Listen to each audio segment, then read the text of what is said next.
This is for Ty and Sincere, if you want to take it too. Just what changed in that final 12 minutes? You guys only give up 6 points over the last 12 minutes. You guys came in, kind of gave a spark. What changed there? Go ahead. I think we just kind of locked in defensively. In the first half, we did a poor job of just sticking to the scouting report. We let them get a lot of easy buckets.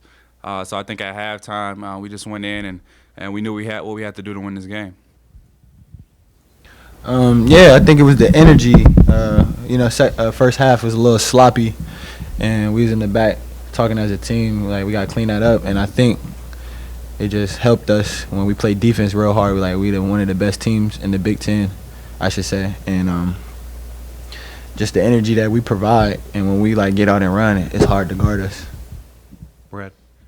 Ty, you've gone through some struggles throughout this season. What's been the key for you, as now you seem to have found your role and you're with the squad? For me, it's been 100% mental.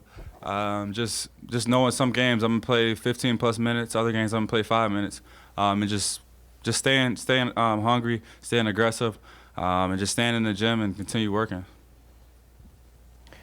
Brad, or Doug, sorry. Ty, can you tell me about the defense on Greasel in the second half? First TJ, then he picked up a third foul, then you and Coleman. Was that a halftime adjustment to try to slow him down and keep him off balance? Yeah, he got going in the first half, and second half we had to slow him down. We couldn't let him be the reason that they beat us. So for me, it was just coming in and being more aggressive with them, not letting them get to their spots. Andy? It seems like you found some comfort kind of getting on the offensive glass the last couple weeks. What kind of do you think makes you such an effective offensive rebounder? I just know that's going to keep me on the court. The more I crash the glass, the more I get those rebounds, the more it's going to help the team, and that's what I love to do. So. We'll start with Sincere and then Ty, if you could, afterwards. I think we've talked individually to each of you about the energy you bring off the bench, but do you guys have a conversation with one another about the way you can both impact the game like that? And I guess what's it take to have that kind of impact? I think it's just me and Ty. We always played together when we was younger, so we always know what that energy, what we need to bring, which is that energy. So it's kind of it's just crazy how we bring it every time. I think with us, we know what we're coming in to do, so we don't play outside of our role. Every time we come in, we know we're trying to bring energy. And I think that's just what we do. He picks up 94 feet. I'm gonna get a rebound. We're gonna get loose balls. So, yeah. Did you say you played together when you were younger? Yeah. What was the connection there? Nah, it was great. We played with a ton of energy. Yeah. I believe 7th or 8th grade we played. 7th grade. 7th grade we played together for a year, and then our freshman year we played on the EYBL circuit together for a year. Ty, that game wasn't going well, 50-48. Just how's it feel for you guys to make an impact on a Big Ten win and kind of keep this thing rolling?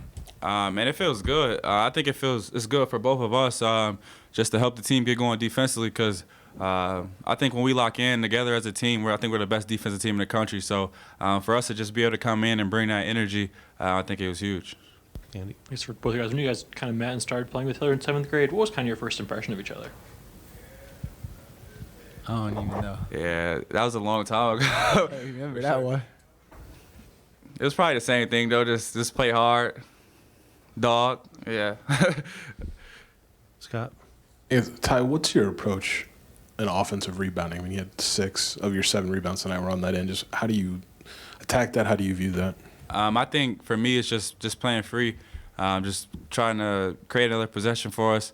So every time I'm gonna go full speed and try to get the ball back, because I know that's just gonna help the team. So. For either of you, we saw Coach Underwood come back out to the floor at halftime, much earlier than I think we've probably ever seen him. What was halftime like for you guys? It was Coach Brad, I should say. I think he was a little frustrated with us, but we knew what we know what we needed to do to step up. I mean, obviously we all knew that the first half was very, very poor. That's not us. And then we had to step up. Yep. So. We had to step up the second half. Yeah, just Coach Brad being Coach Brad, man. he wasn't the nicest guy at that halftime, but yeah, man, he's great for us. He builds energy into us. Like when he's screaming and stuff, we're not listening to him scream. We're listening to what he's saying. So he builds those relationships with each and every one of us. So it makes it way easier. I think that Coach Brad, when he doing the yelling, I think he trying to light a fire in us, and I think that's what really happened. And then we just came out ready to go. Jeremy and then Matt. Ty, just what is this last couple weeks? Feels like you're building some momentum, maybe building some confidence. Just how does this feel going into the big stretch here? Kind of like I said earlier, just for me, my biggest thing is just to stay locked in mentally, because it is going to be games where I'm not going to play very much, and it just goes with the rhythm of the game, and I understand that. So for me, it's just to keep working hard in practice, keep getting extra shots, and keep working on things that I'm not good at. Ty, the obvious question is this maybe the first time in your basketball life you haven't been, a spotlighted part of your team and have had to play a complimentary role? I would say yes and no. I grew up when I was younger. I played with Imani Bates, so I was kind of the second, third guy. When I played with Mean Streets, I played with AJ Cassie, Cam Kraft, Jalen Washington, who's at UNC. So I'm used to playing with other guys. This is my first time playing like low minutes like this, so that was an adjustment. But like I said, just staying strong mentally and not folding. Sincere, you come off the bench the last 3 games. What's different for you in that role versus being a starter, and how do you kind of adjust to that?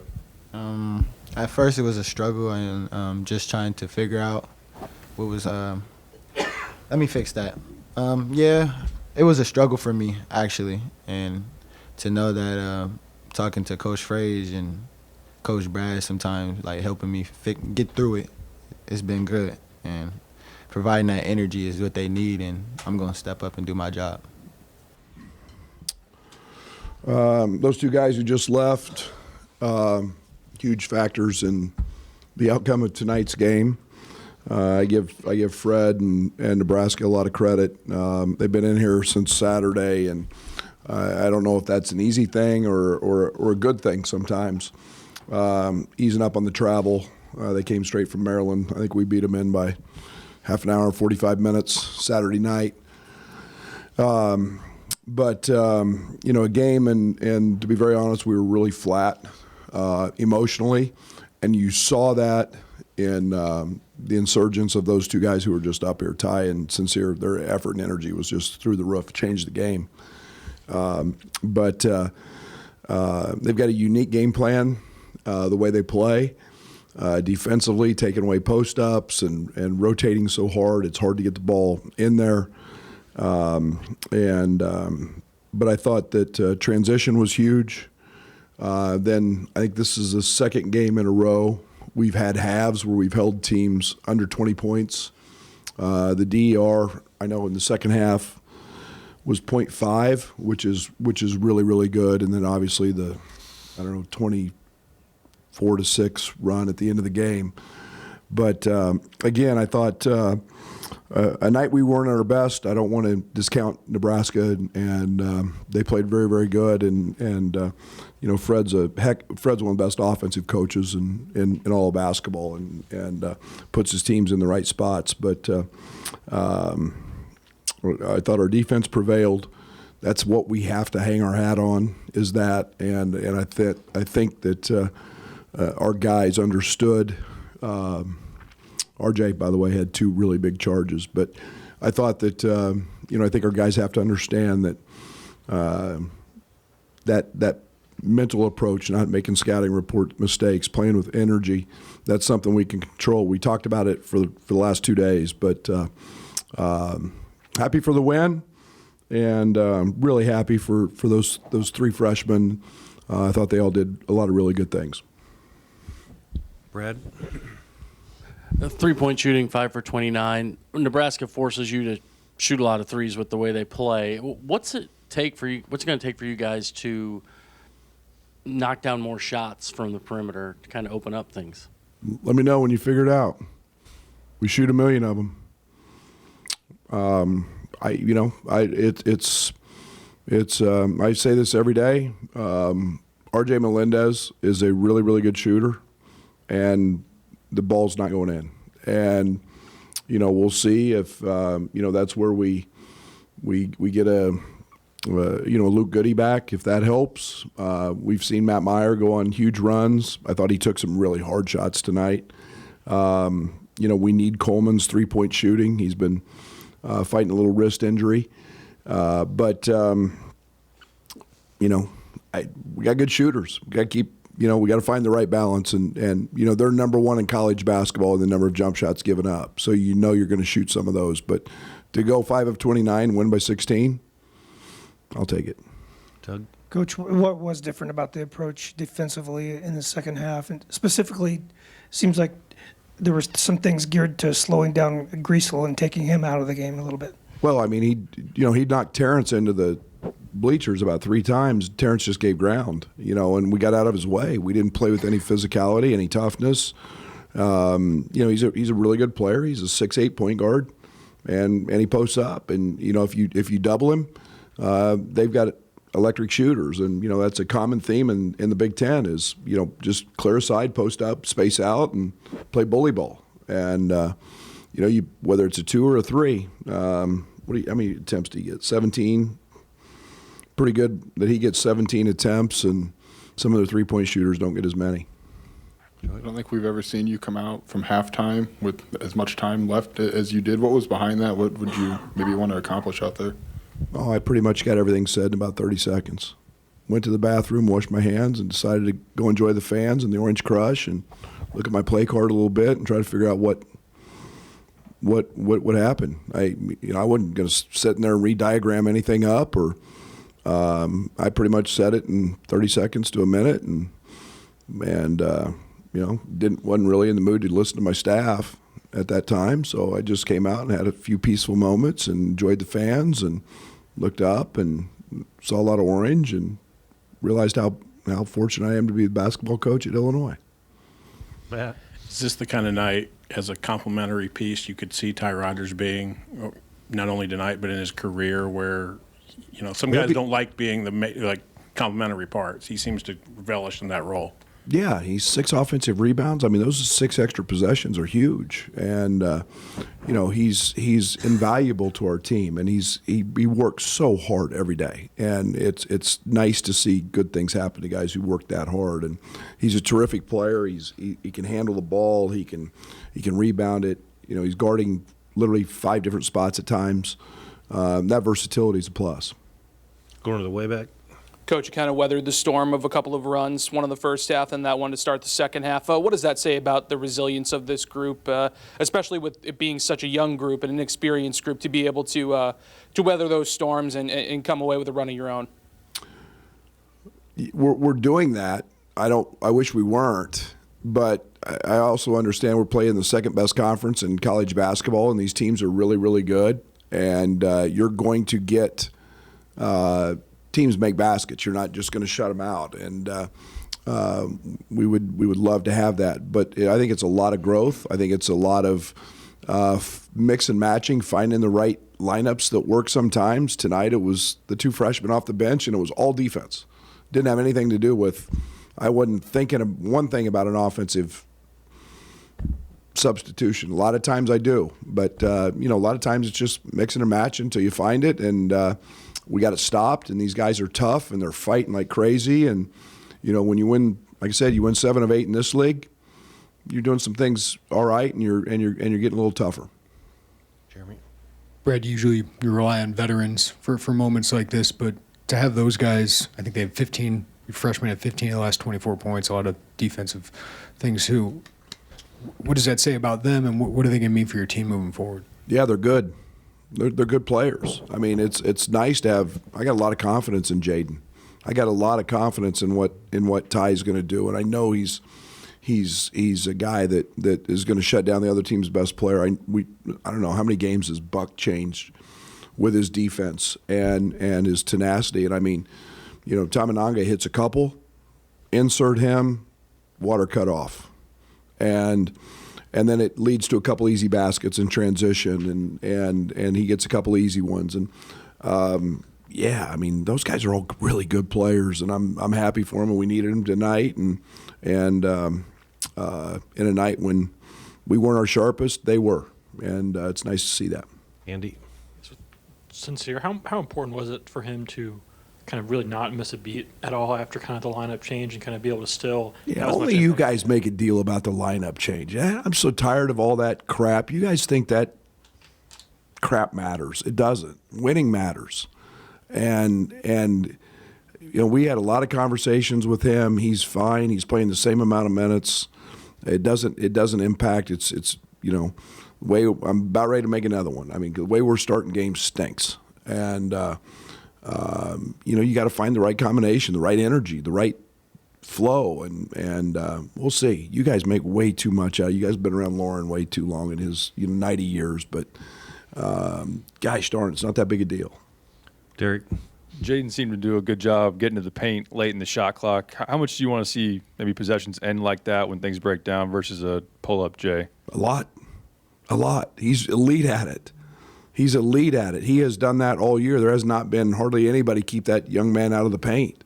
And when he's we all know he can finish and he can score in there. When he starts making that one, when it's the right time, man, I mean, I'm just telling you, he's one of the best freshman guards in the country. I believe that. And offensively, he lives in the paint. And I couldn't be more confident in him and in that situation. Doug? Coach, what did you see from Nebraska's transition defense? Seems like there were times when you were trying to speed them up a little bit, and they only had 3 offensive rebounds. Would you rather grab and go a little bit more and get some transition baskets? Yeah, I think it was a nice balance. I think it was 12-2 or something like that. You know, I think our reputation's pretty well established that you don't want to run with Illinois. If you get us out in the open court, Terrence Shannon's a monster. Matt Meyer's really good. Jay Knapp's really good. Coleman Hawkins is really good. So you've got teams that just don't offensive rebound. They send 4 back. And, you know, it gets a little harder to get transition baskets when and that's been our MO my whole time here. So we're going to take them when they're there. But, you know, when we got to run offense, we got to run offense. Scott? You've talked about Ty's rebounding quite a bit. Is there anything in specific that makes him maybe so effective on the offensive end? He goes. Not once, not twice. We chart every single day in practice the percentage of times that when we're in live situations that he goes to the glass. And in a perfect world, I'd love to get 40% of our misses back. But you got to get guys going. And Ty goes every single time. And his go rate is incredible. Well, when you go opposite and you know that 70-75% of your shots missed are going to go opposite, he goes to that area. And he's very intelligent. He's long. He's strong. And he's pretty tenacious with it. And one of the things I loved about him in the recruiting game is when we recruited him is he's tenacious on boards for his size. He never lets it bother him. I know you said you got a lot of good shooters, but you're still putting them up at a pretty good clip. Is there any balance there to dial it back, or do you want them to keep putting that up with the law? Every game's it's got its own deal. Tonight, you know, Nebraska's probably done the best job guarding big boy at Purdue. I mean, you're doubled before you catch it because they rotate on the baseline so hard, and it's very challenging to get the ball in there, knowing that you're doubled. Sometimes you're fronted. You've got to seal high-low. Tonight was a game where you've got to move the ball and put them in closeouts and drive it again. And that's why they've given up the most jump shots in the country at any level. And so you've got to be ready to make them, and we didn't do it at a very good clip tonight. Okay, Thank that's you. it. Thanks, Coach.